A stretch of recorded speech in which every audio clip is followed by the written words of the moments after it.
Aujourd'hui, on parle de size. Les gens ils disent plutôt side, je crois. Mais comme c'est anglais, je pense qu'on dit plutôt size. Size. Ok, bon aujourd'hui on parle de Size.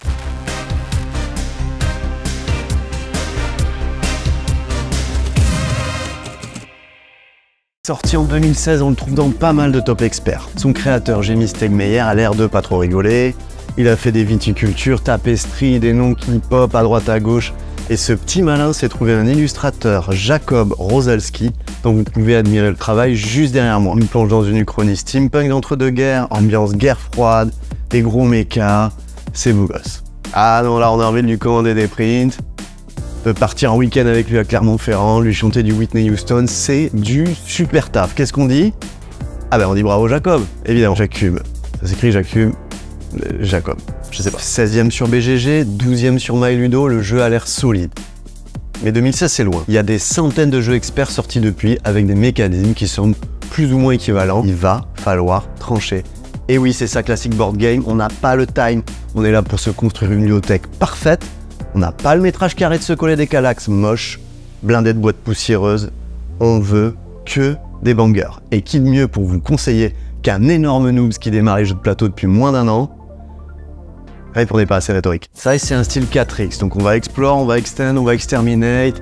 Et le quatrième, ouah, personne là. Qui peut me juger? On va extruder, exfolier. Allez, on n'en sait rien. On va aussi bien récolter des ressources avec ses ouvriers que construire des bâtiments, conquérir des territoires, optimiser son moteur de production. Ah non mais c'est un taf, hein.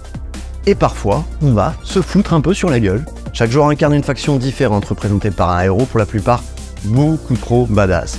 Une snipeuse polonaise avec son ours de combat, un viking à dos de sanglier, une russe mitrailleuse en main avec son tigre. Ok, c'est très cool. Chaque faction a ses petites spécificités et comme en plus on a des plateaux de production tous différents, on est sur une asymétrie qui implique de bien ajuster ses stratégies à chaque fois.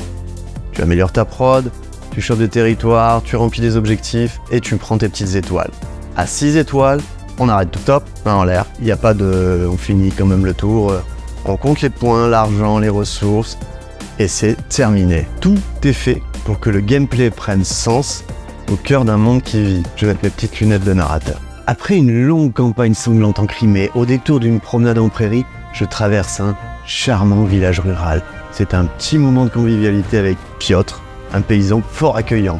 On se boit un godet, un bout de pain, un bout de fromage, on raconte nos vies, un échange culturel intense. Il se trouve que je choisis finalement de le poignarder dans le dos et de lui voler son écart, parce que j'ai de l'humour déjà, et puis bon, c'est ça le capitalisme. Et alors là, attention, le système de points est très malin. Tu as un coef multiplicateur lié à ta popularité. En gros, si tu décimes tout le monde et que tu vas trop au conflit, les populations qui subissent le prennent pas super bien. L'iconographie est très bonne, tout est fluide. On revient rarement sur les règles, c'est malin, il n'y a pas de galère. Le seul élément pas forcément évident à capter, c'est les déplacements. Les siens et ceux des autres, ça change en fonction des factions. Et en plus, ça évolue pendant le jeu. Faut être bien attentif, mais en vrai, ça va. La pression monte très progressivement, le monster se construit doucement. Mais dès qu'un adversaire commence à approcher de sa 3 ou 4e étoile, c'est la panique. Tu sens bien qu'en une seule action, le gars peut plier la partie. À 2, on est super focus sur son moteur de prod, on garde quand même un œil sur l'adversaire. Mais à 3 ou 4, c'est la pression.